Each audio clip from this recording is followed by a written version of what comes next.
Tri-City. I'm coming home again. Yes.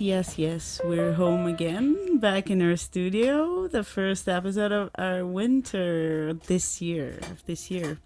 And we have like a surprise for our listeners because our dear Roffi is back in our studio. Yeah. Hello everyone. It's good to be back. Hello, Roffi. How have you been and where have you been? It's been a while. I think it's been 6 months now, since I was last here in the studio. Yeah. I've been hibernating. The winter has been very cold. I've been just staying indoors, drinking lots of vodka, and bundled up in many blankets. Well, it is still cold. Yeah, I know. And so what else were you doing? Were you missing us? Of course. Tell us. Of course. Right now in front of all the people that are... I missed you guys this much, Yeah, we did too, definitely. And so this is our English-speaking show. It's now called Roffi Jan Homesick at Home. We had a little change here. And each time of our episode, we're having a guest, which will reveal their universe inside. That's what we're trying to do. And tonight, we're not alone. There's not only two of us in our studio. We have a wonderful guest, Angela Hassassian. Yeah, sorry. So good evening. Thank you for inviting me. Thanks for coming. How are you doing? Very good. Again, cold. Yeah. But otherwise good. But yeah. we're full of hope that soon it's going to be over. Well, luckily it's a little warmer inside the studio, so we're not shivering here. We have tea. Yeah.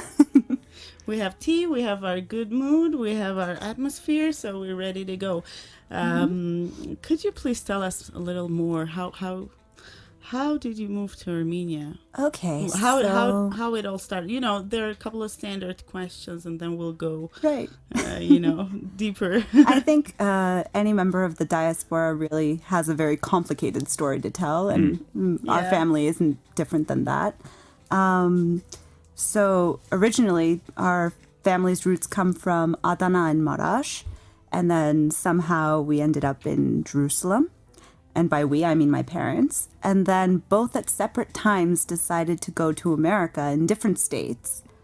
Met each other while they were in the States, fell in love, got married, had me and my brother. And then after, I think they were there for about 30 years, decided that they wanted to move back. They'd never been to Armenia before, so they decided that they wanted to move to Armenia. Mostly the decision was from my father, because I guess in Jerusalem it was a very different feeling, like this small community, Armenian community, where you felt like you could really make an impact in the community there by just getting involved with different things, civil activism, whether it was for the Armenian cause, the Palestinian cause, whatever you want to call it. He just felt like he was living a very full life there. And then he moved to New York at the age of 21, and he felt very small. Yeah, I see. He felt very, very small. And after that, he always wanted to move back. He always had dreams to move back to Jerusalem, but because of the political conflicts there and just the way of the country, he thought, okay, well, maybe not Jerusalem, but why not Armenia? Why not, huh? Why not Armenia? Had they ever been here before? We all had a family vacation about a year before we made the move, because one of my cousins who was from Israel, again, Jerusalem, and his fiance who was from Kuwait, which is an Arab country, they couldn't have the wedding at either of their countries because their countries were at war. So there was a travel issue. And so they ended up having their wedding in Armenia, and all the family members came here. And that was our first time in Armenia, and it was in 2004, I believe. And while my parents were here, they ended up buying land with the hopes that, you never know. You just never know. And they loved it here. They loved everything about Armenia, even though back then, 2004 was a very different Armenia than it is today. What about you? Well, I was pretty young. When we first moved officially, I turned 18 about a month after. So wait, had they already come over here and established things, and then you came to join them? They started establishing things throughout the year, through family, through connections, through friends, and things like that were here. And then we moved together, and we'd end up renting an apartment until the house that my parents had bought was fixed up and actually livable. Oh. Yeah. So, you've mentioned in the little info that you gave us that you started to study the Armenian language, so you didn't speak Armenian at all before. No. No.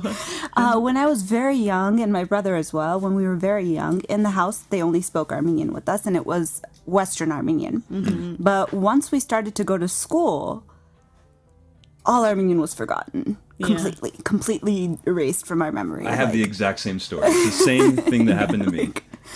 So when we came here, we didn't know how to read. We didn't know how to write. So I ended up taking a year of just intensive studying of Armenian language. And yeah, it was very interesting. How's it going now? I'm actually really not bad. Like sometimes I end up using Russian phrases every once in a while. Oh, wow. Like I've got the slang going. It's pretty good. But if I try to like talk about politics or something really, something that I get emotional about, let's say, then my brother would just be like, "Oh God, please stop. Just stop." Whereas with him, it's really interesting because he was 10 years old when we moved. He doesn't have an accent when he speaks in Western Armenian. He doesn't have an accent when he speaks in Eastern Armenian. So he's completely clear. Maybe we need to invite your brother next time. That's a good idea, yeah. He speaks English, right? Mm-hmm. All right.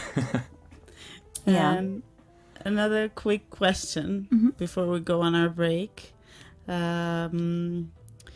What is the first experience, like funny or weird experience that you remember you had in Armenia that you can think of? Maybe so connected with speaking, with maybe the language. Okay, well, when I was first going back and forth to the place where I was studying, the thing that terrified me the most, and now it's completely hysterical, but the thing that terrified me the most was telling the bus driver to stop at the bus stop. Oh, yeah. Because I just remember, like, 2 bus stops ahead of time, I'm thinking, please let somebody else stop at the same bus stop as me so I don't have to stop the bus. Right. Why is that? Because Gangarum Gangnek, Bahek Esther, like, just... See, you're doing a good it's job. completely fine, but at the time it was just like, and I was always too quiet, like he couldn't hear me, so he just kept going, please stop. I've had the exact same experience, like there's been times where I've actually missed my stop because I just didn't want to say anything. I'll walk the further distance just to go to where my destination. Oh, come on, just whenever you have trouble telling the driver, just give me a call, I'll tell him. Yeah, right.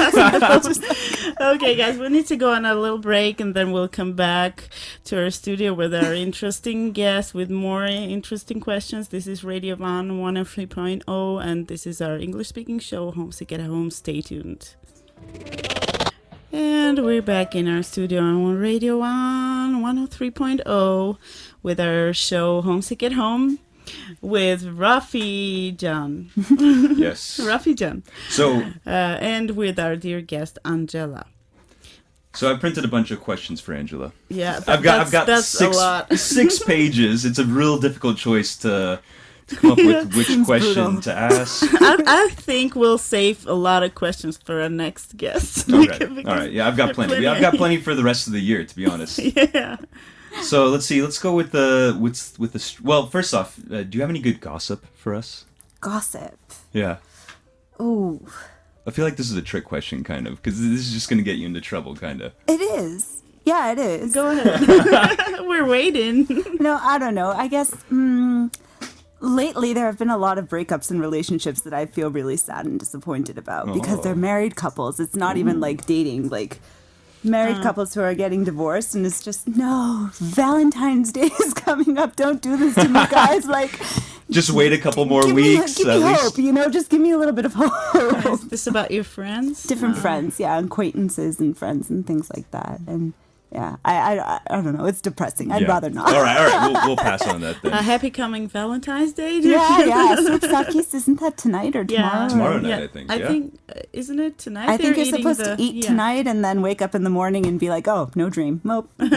Yeah, as always. Right. Too bad. This is what happens to me. Right. Well, how does that ritual go? What are you supposed to eat? It's a cookie or something? You eat a really salty cookie. And I think it's poisoned. Well, not. It's not. They're hallucinations. Yeah, there might be hallucinogens in there. And you're supposed to see your future husband or wife giving you a glass of water. Because you get so thirsty and you're not allowed to drink water before you go to bed. Right. Mm-hmm. Yeah, so this is how it works. Torturous. But I don't know, 30 for the last 31 years that I remember, I never had that experience of it. When I was in Somebody university, a friend of mine from Goris and another friend of mine from Gyumri, the three of us decided to make our own salty cookies. Snacks. Yes, whatever. Did you have a recipe? We burnt them and almost set the house on fire. And then we proceeded to eat. Well, at that moment, it's even more important that someone bring you water, right? Right, exactly. That's the guy you want. It was horrible. I'm sure the somebody fireman would bring videotaped you it. the Yeah. water. And one of them has the video proof of it, but I don't know exactly what happened to it. I've never seen it. She sold it. I'm sure. I'm sure it's for blackmail purposes. Yeah. So how long have you been in Armenia now? It's been 11 years. Wow. Yeah. 11 years. Mm-hmm. And do you go back, or do you travel often, or? I've never been back to the United States. In 11 years, you've never gone back? All right. No. But I've been to very random countries. Well, I've been to Israel. Mm-hmm. I've been to Serbia, Albania, Georgia. Yeah, as we all Georgia. I think we've all been to Georgia. Good Khungali. Yeah. And this is not an advertisement. Greece. And I hope to travel again soon in Europe, but I don't plan on going back to U.S. Yeah, neither do I. If you had only one day left to live in Armenia, what would you do? Oh my goodness! What is you need to provide a cocktail of your favorites? Oh wow, that's tough. Yeah. Probably go lose myself in the nature. Just find a really beautiful spot and just let that. By the way, do you have a favorite one?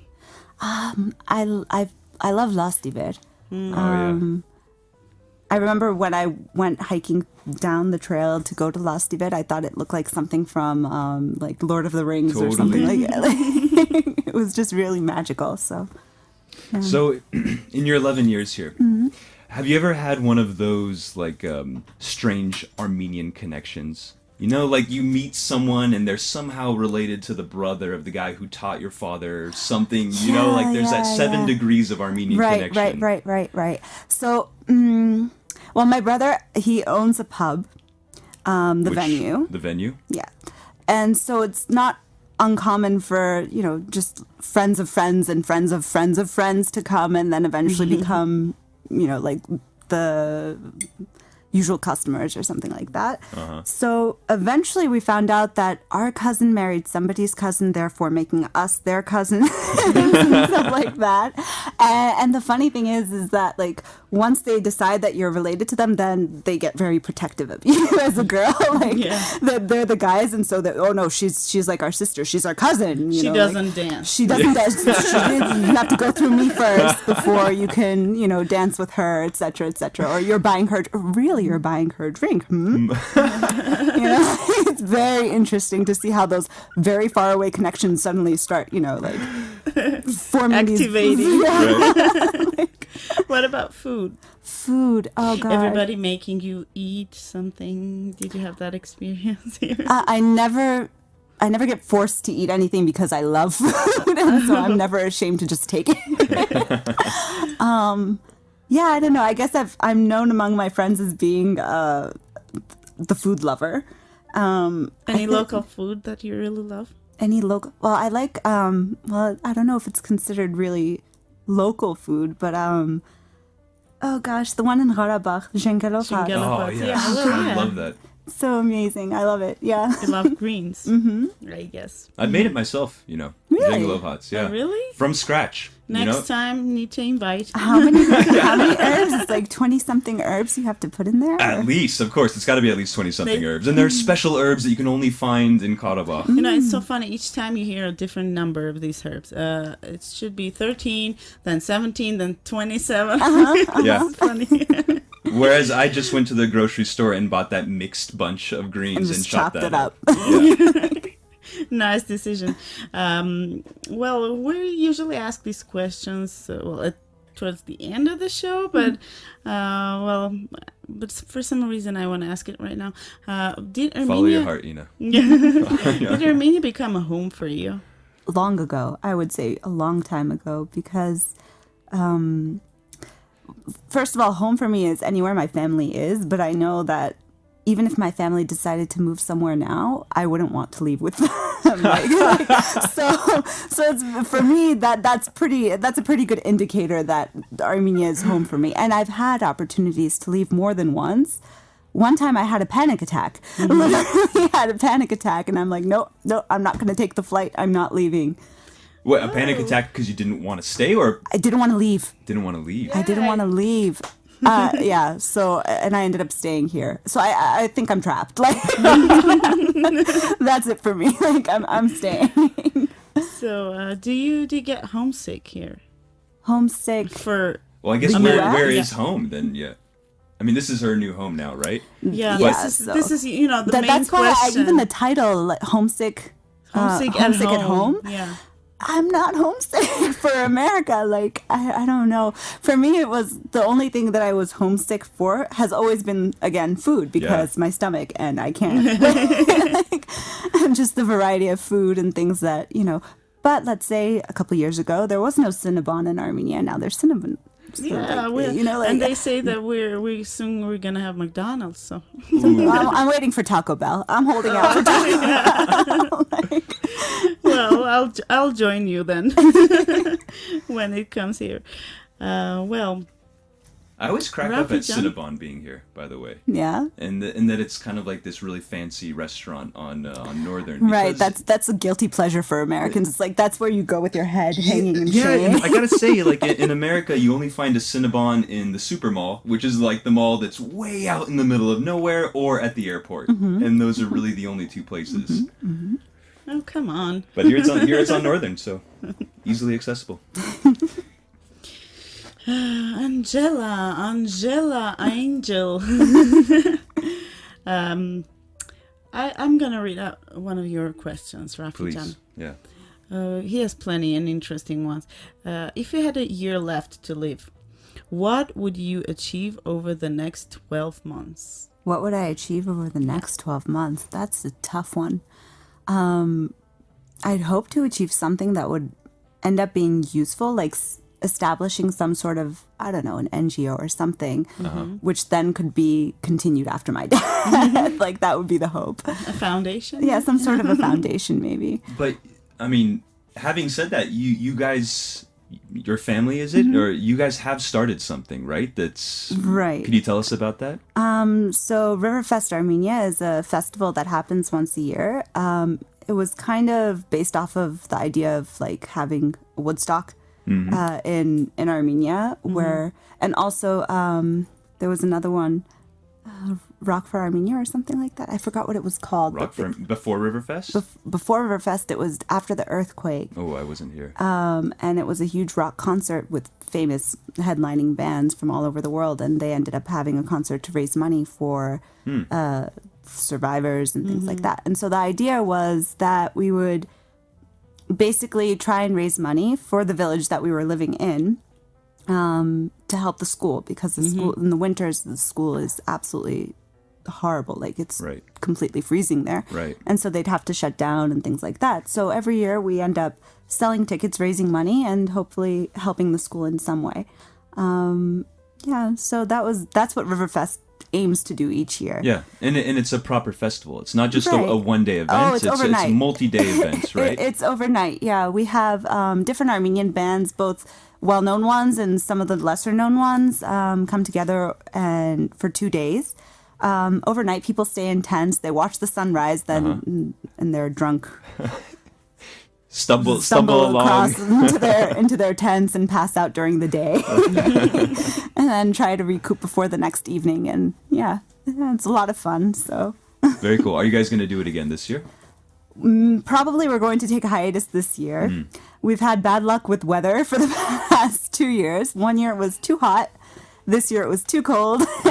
And yeah, just the... So which month is it? We usually do it in August because last August, 3 hottest days of the year ended up being exactly the days that Riverfest was taking place. And then this year we're like, okay, let's try in the first week of September because it's usually not that cold. And then it's like winter. It was like winter at night. And so, yeah, it was very difficult. I remember the first year of Riverfest, I think the wind was so strong, it looked like it was they were filming a music video because the guy's up there with his guitar and he's got long hair and it's just blowing in the wind, right. you know. And dust everywhere. Yeah, dust everywhere. It looked like a fog machine. It wasn't a fog machine. It was just dust. Like in the movie Titanic, they were playing and drumming. Yes, right. exactly. Yep. Despite of. If somebody asks you to describe yourself, can you give us 5 words? 5 words to describe me. Yeah. Done. Oh dear. Go ahead. You can do it. Loud. Hungry. Food is always there. Food is always there, yeah. Maybe funny. I guess it depends on the person. Angry, because I tend to get angry at the littlest things. Is that because you're hungry? Probably. You're getting hangry? I get hangry all the time. Yeah, I get that too.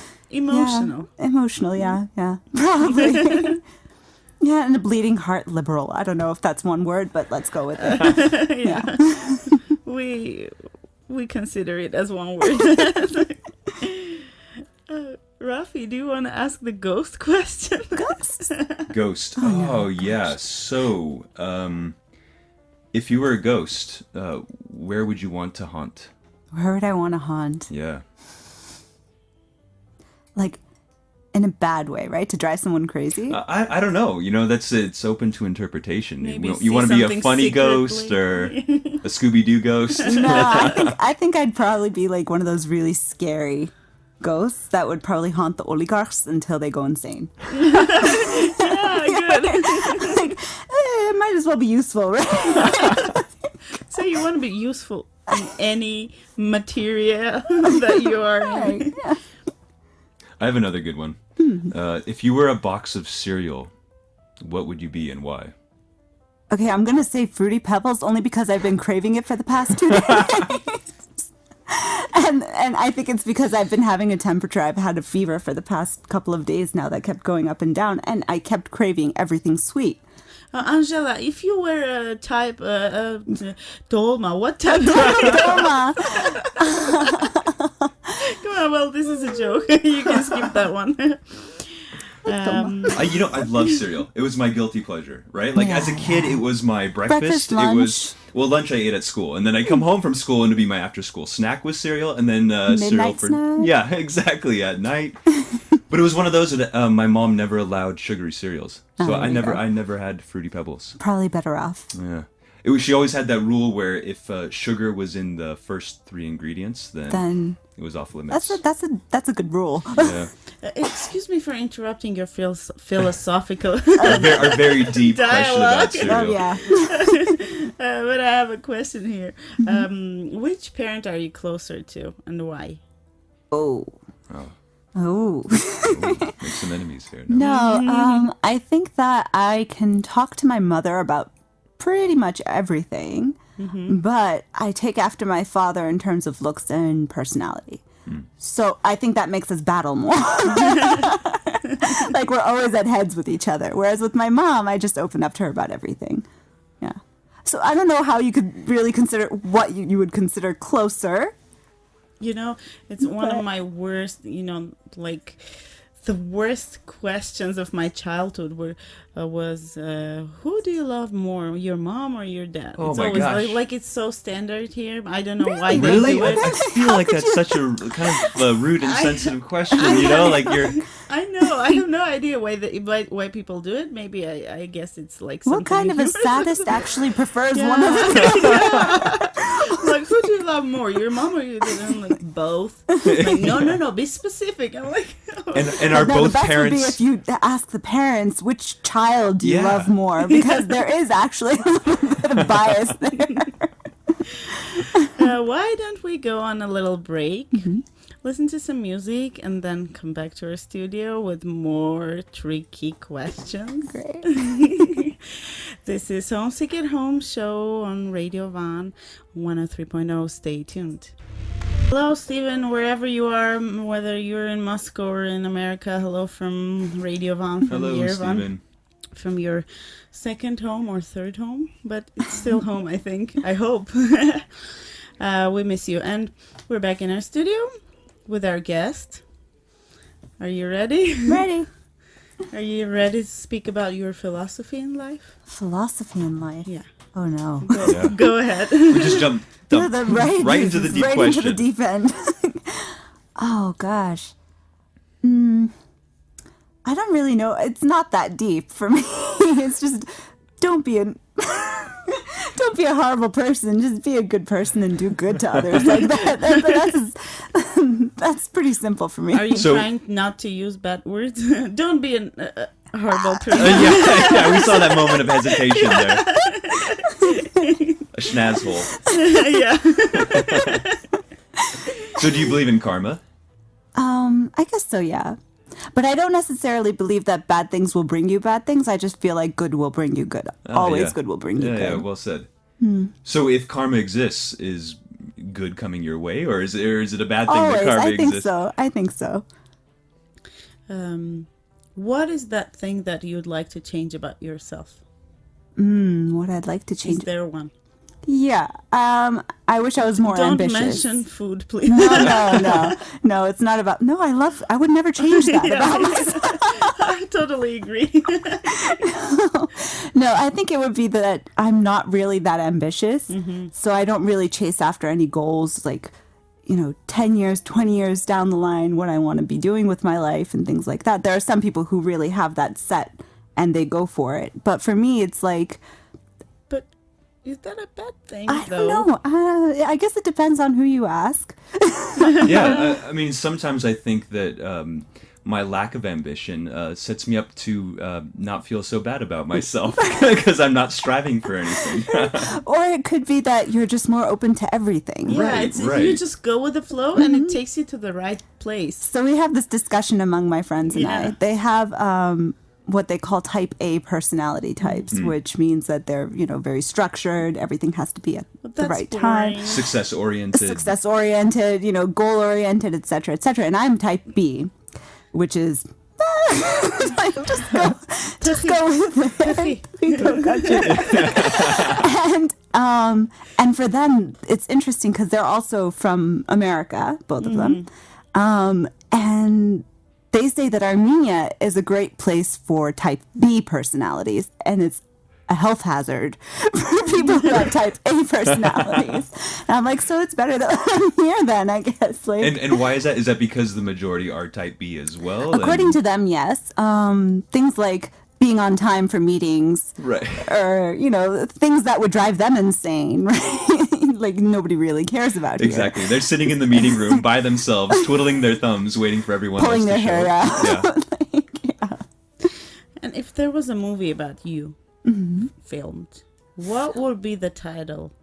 What would think? be the title? Yeah. Oh, yeah. Good question. Or maybe your life? It's your question. Oh, yeah. A good question. No, he doesn't mean to brag. Oh gosh, a movie about me. I don't know. I really don't know. Is that the title, or do you not know? You know what? That could be the title. Yeah. I really don't know. Soon in the wait. theaters. Yeah. And so in this film, who would play Angela? Who would play me? Yeah.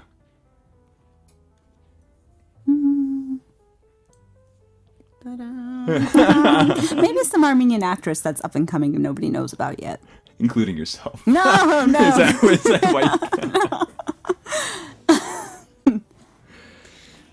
go back, if you had the opportunity to change something in your life, would you do? Would you change something, and what would that be if yes? I actually don't think that I would, because I feel like, for better or for worse, whatever has happened in my life helped me to become who I am today. And so if I went back and changed anything, then I might be a horrible person. Horrible person that you're not supposed to be. Right. Aforementioned. Exactly. And so, you know, even though I don't believe, when people say things happen for a reason, that doesn't mean that you shouldn't strive to be better. It just means that whatever has happened in the past helps you to learn and therefore become better in the future. So now we know your philosophy. There you go. There you go. Who is that one person you can talk to about just anything? Oh, actually, all right. So the funny thing is, and most Armenian people actually get very annoyed at me for this, I am almost equally open with everyone. Oh, that's amazing, I think. Why would they think, get mad? Because they see that as a sign of vulnerability and weakness. Because here, I guess they're used to people from the Soviet times stabbing each other in the back, telling information to the KGB, etc., etc. And so, you know, the idea of you have to be as secretive as possible is still kind of instilled in the people here. But or maybe people will be anywhere, like envious or something, jealous or whatever it is. I feel like if you don't, if you own whatever it is that you do and you think and you say and you just kind of accept it, and you're not ashamed of it, then there's no reason why you wouldn't have to be open about it. Yeah. Like, great. That's so strange that people see that as a weakness weakness. or a vulnerability, because I feel like over here I get asked so many personal questions course, by yeah. people who I just ran into in the street. I don't know them at all. I'm just coming down from my apartment, and the lady down at the bottom of the street So is... what's your salary? Yeah, exactly. Who are you? yeah. Are you living here? How long have you lived here? Yeah. Do you work? How much do you make? yeah. No, there's no sense of privacy here, but there is a sense of secrecy, and that's very interesting. That's like So if you're trying to be secretive, how am I supposed to answer those questions? Oh gosh. You should say. I should say that. You should say, I don't hear you. Yeah. What? It's like Armenian. I don't understand. Yeah. I'm sorry. No hablo Armenian. Yeah. They'll say, shame on you. You've been living here for 3 years already. What is the craziest thing you've ever done, and would you do that again? I've actually been very chelok. Very chelok. Yeah, I don't think I've really done anything that crazy. I feel like that means that you have, but you're not going to say it on the radio. Secret. No. Yeah, exactly. Vulnerability, can't share. No, I lead a very boring life. No extremes that you like? Nothing really extreme. I can't think of anything. I'm very boring. If I think of anything, not if I remember necessarily. anything, Okay. I'll let you know. All right, Yeah. here's a really strange question. If you were a kitchen utensil, which one would you be? So somebody has asked me this before. Oh, no way! Yeah. And they, when I answered, they made fun of me. But I'm gonna answer the same answer again. I said spork. Oh, that's what I was going to say. See, because I feel like it's the most useful utensil. Yes! It's a half fork, a half spoon. Mm-hmm. It's just useful. It's 2 in 1. I it's think 2 in that's what 1. attracts you the most. Right. And of course, my friend who asked me this question, he's like, "Oh, so then you consider yourself disposable?" And I'm like, "Oh, Multifunctional. sneaky." They sell metal sporks now. Like if you go to like REI or those outdoorsy places. Yeah, there you go. You know, I always thought with the spork they could have added a knife on there too. They Why probably not? do. Right? I think like one on of the them, hand, they do. on the do. handle, why not have a knife up there? There's actually the edge of one, like the fork side. There's the edge of a Of a knife. Yeah. So I've seen it. I've seen it online. It does exist. It does. Okay, are you ready to answer a really quick question in 1 minute? Sure. If a genie granted you 3 wishes right now, what would you wish for? What would I Whoa. wish for? Oh my 1, gosh. 2, 3, go. Oh, no. Yes. That's the worst question for 1 minute. She wishes for more time I to wish answer for more that time. question. There you go. What do I wish for? Okay, we'll answer that after the break. That sounds good. Does that sound good? Okay, this is Homesick at Home evening show with Roffi and with our guest Angela, and we still have 10 more minutes. Oh no, this is what happens every time. Stay tuned. So, what are those 3 wishes, Angela? Okay. We haven't forgotten about the question. I feel like one of those girls in a beauty pageant who are like, world peace. Things like, but yeah. I'm so thankful to my parents. Exactly. So I guess one of them would be kind of like world peace, but more that people were more understanding of each other. Because especially in like the political issues that we're having in America and even in Armenia, just globally, Anywhere, people are in 2 different extremes and they're not listening to each other at all. They're just attacking each other. And so I guess a little bit more understanding in the world, that would be nice. For financial stability for the country of Armenia, because I feel like Thank you. No, really. No, but really, because I feel like Armenia is such a wonderful place to live in. If only the country was more livable for just the average person. And For I'm everyone, not, yeah. There's a for lot of everyone. potential. Right. There's so much potential here. Number 3, Oh, see, 3, that's a tough one. to eat food and never get fat. Oh my goodness, that's a good one. Yes, we'll go with that one. Roffi? So I guess, yeah, speaking of food, let's see. Speaking of food. If you were a dolma, what dolma would you be? Well, okay, if you can only eat one thing for the rest of your life. Oh no. It's torturous, That's I know, cruel. right? But what would that one thing be? What would that one thing be? I guess I'll go with pizza because there are different kinds, and so technically it wouldn't be the one thing. Oh, sneaky, very nice. So what's on that ideal pizza, that your favorite? My favorite pizza is like the vegetarian pizza. With I'm not a lots of vegetarian, but I love like green peppers, onions, and like... Well, one thing that the vegetarian pizzas here in Armenia, which I love, they have corn sometimes. Yeah. I've never had that in America. Yeah, You know, like yeah. there's unusual ingredients on there. We have like pizzas with salads on. Yeah, exactly. Salad on some dough. Yep. Angela, if there was one book that you had to reread or whatever, only one book, which would that be? I guess that's another way to ask which one is your favorite book. Which one is your favorite book, right? Actually, this one book that I had read was pretty difficult for me to read. It wasn't an easy read. But I feel like no matter how many times I read it, I'll end up finding something new and seeing it in a different way. The Name of the Rose by Umberto Eco. And What is it about? it's a bit complicated. It's about religion, philosophy, murder. It's very intriguing. Intrigue. Yeah. And yeah, it's a very deep book that makes you think. And I feel like as you get older, as you go through different phases in your life, you'll end up seeing it in a new way each time. So I wouldn't mind reading that over and over again. Well, speaking of religion, Uh-huh. are you a religious person? So I grew up as a Catholic. And then an interesting thing took place when I moved to Armenia. Because when I was in America, I used to go to the Armenian Catholic Church, and I also went to the American Church as well. It's a busy Sunday. Yeah, and we used to do a lot of different activities like volunteering, food drives, clothing drives, different things. And then I came to Armenia, and religion here is very different. And I almost want to say that it's more of an institution than it is you feel that it's an institution, an almost corrupt institution. I would say. You feel like you're talking to the mafia instead of talking to a priest. And you just don't get the same kind of connection that I felt when I was younger with my priests in America.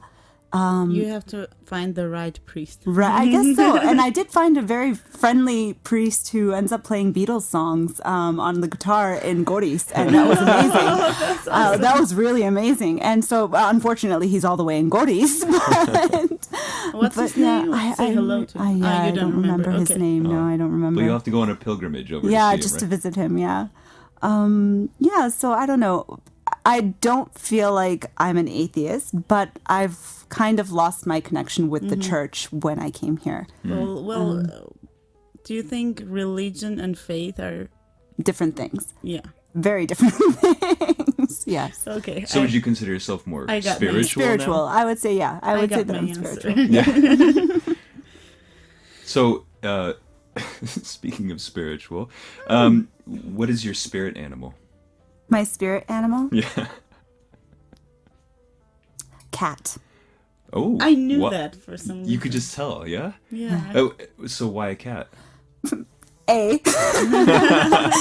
I always considered that in my past life, for sure, I was one of those lazy, fat house cats that would just, sleep in the corner all day in the sunlight. That was not the kind of cat I was thinking of. Okay, well, just feed me, keep me warm, I'm happy. I see a theme here with the food. Yeah. Well, if you had to choose between the movies and go into the theater. Oh gosh. Well, I like both, but I always feel happier after going to a theater than I do to a movie. Movie is entertaining, but theater is deeper for some reason, and so you just feel just energized and you start like thinking a part more. Of the whole thing. Have you gone to any of the plays here? Recently, I actually went to an interactive play. I went to two. One of them was called Hosirin's Head, and the other one is Chembohoku. And both of them were very interesting. They were the first two interactive plays that I've ever been to, and it was a lot of fun. Yeah, I've never been to an interactive play. What's that look like? They talk to the audience as though they're actually people that are there. They move around inside the audience. Sometimes they talk to you and ask you questions, sometimes personal questions, and you're on the spot like, oh well. But it's very interesting. Sometimes they pull you up on stage. Thankfully, I haven't had to be pulled up on stage because it's in Armenian, and I'm sure I would do miserably. but it's been interesting, yeah. What's your favorite genre in movies and theater, maybe, or whatever? I like fantasy. I think I like fantasy. Yeah, no, Yeah. like X-Men and Harry Potter and Lord of the Rings and things like that. Yeah. So, Star Wars? Star Wars. Would you be, well, I'm guessing I know the answer to this, but would Jedi or Sith? Oh, Jedi. Oh, Jedi. Oh, Jedi. No, I would actually be the robot, the beepy one.